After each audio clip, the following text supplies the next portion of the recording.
अचानक गेले काही दिवस काय झालंय तुला? नाही, तुझ्या पण तक्रारी वाढल्याच आहेत की. तक्रार नाही रे वैभव, परत सांगते तुला, तू माझ्या बरोबर नसतोस, माझ्या जवळ नसतोस, मला त्रास होतो त्याचा खूप. पूर्वी कसं तुझे नाटकाचे प्रयोग असायचे, तू तेवढा पुरता जायचास, मग लगेच घरी यायचास. आता तू 14 तास घरी नसतोस. ह्या सगळ्याची सवय व्हायला मलाही थोडा वेळ लागेलच ना. आपल्याला आपलं घर हवंय की नको? हे बघ, मी कधीच कुठल्याही गोष्टीसाठी हट्ट केला नाहीये तुझ्याकडे, पण डोक्यावर हक्काचं छप्पर हवं रे. या एवढ्याशा 2 खोल्या सुद्धा खूप झाल्या. आपला कुठे एवढा मोठा गोतावळा.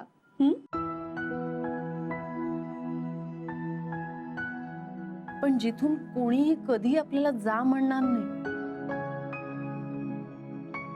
ज्या घरातल्या भिंती आपण आपल्याला हव्या तशा सजवू शकू, घरातल्या सुखसोयी आपल्याला हव्या तशा करू शकू, असं आपलं हक्काचं घर हवं.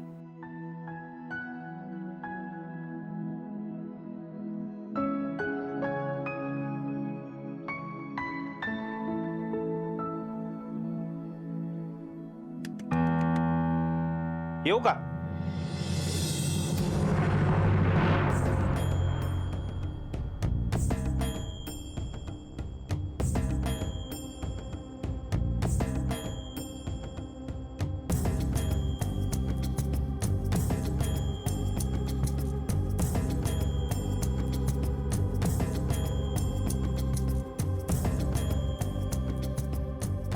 नाही, मुद्दाम आलो होतो तुम्हाला भेटायला.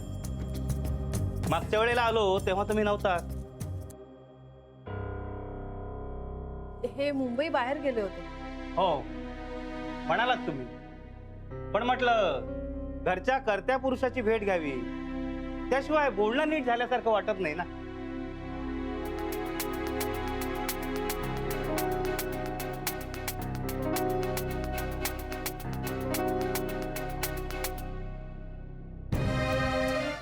बोला, काय बोलायचं आहे? बोलू की सावकाश? तेवढा वेळ नाहीये माझ्याकडे. तेच म्हणतोय मी, तेवढा वेळ नाहीच आहे तुमच्याकडे. म्हणजे आता 1.5 महिना राहिलाय, तेच सांगायला परवा आलो. नाही, तिने सांगितलं तेवढ्यासाठी इथे येण्याची गरज नव्हती. नाही म्हटलं, तुम्हाला निरोप मिळालाय की नाही ते माहिती नाही ना. का नाही मिळणार? नाही, काय आहे की तुमच्यामुळे आता तुमच्या मिसेस सुद्धा तुमच्यासारखंच बोलायला लागले. हो का? बरोबर, ती बायको आहे ना माझी. नवरा बायकोचे गुण लागतात एकमेकात. हे बघा, हे असं चिडून चालणार नाही. चिडण्यासारखं बोलताय तुम्ही. नाही, मी तुम्हाला फक्त आठवण करून द्यायला आलो. आम्ही काहीही विसरलो नाही आहोत. नाही, तरीही आठवण करून देणं माझं काम आहे. ठरलेल्या तारखेला तुम्हाला घर मिळेल. काय कारण? मी सांगतोय नाईक. असे बरेच वायदे ऐकून झालेत माझे. हे बघा, त्याच्या आधीचा तुमच्याबद्दलचा माझा अनुभव चांगला नाहीये, म्हणूनच या अशा खेपा माराव्या लागतात मला. नाहीतर तुम्ही आपला देतो करत बसाल, तोपर्यंत मी म्हातारा होऊन जायचा. आणि ह्या मुंबईमध्ये इतकी चांगली आणि इतकी स्वस्त रूम कोणाला मिळते का? तुम्हाला मिळालीये. तेच जर मी मागे नाही लागलो तर तुम्ही मला परत कराल ती. काय म्हणायचंय तुम्हाला? काय म्हणायचं? म्हणजे तुम्ही माझ्यावर आरोप करताय की मी तुमचं घर हडप करेन म्हणून? तीच तर लक्षणं दिसत आहेत.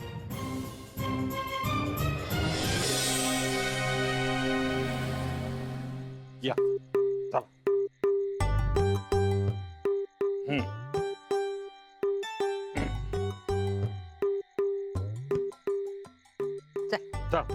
काय मग भाऊ डॅडी, कसा आला दर्शन? हो, पण अरे देवळात केवढी गर्दी. हो आई, ही गर्दी काहीच नाही. तुम्ही एकदा आहे ना माझ्या बरोबर विरार नाही तर चर्चगेट स्टेशनला चला, सकाळी 9 वाजता. हा, नुसती माणसा गाडीनं उतरल्यावर आपण कुठल्या दिशेला जातो ना ते कळत पण नाही. यात मजा वाटल्यासारखं काय? मजाच असते डॅडी भाऊ, ही पण मजाच असते. आपल्यासारखीच माणसा नुसती धावपळ करतात, हा कामाला जातात, इकडं जातात तिकडं जातात, कोणाला कोणाकडे बघायला टाइम नाही. हा नुसती पळापळ, ही पण मजाच असते. पण एक या डॅडी भाऊ, एकदा का कोणी या मुंबईच्या गर्दीत खेचला गेला ना तर परत वर येत नाही. बसला जायला पाहिजे, उशीर झाला ना हा परत काय वाट बघूया, टेन्शन नको. बाटल्याला फोन करतो. हा बाटल्या.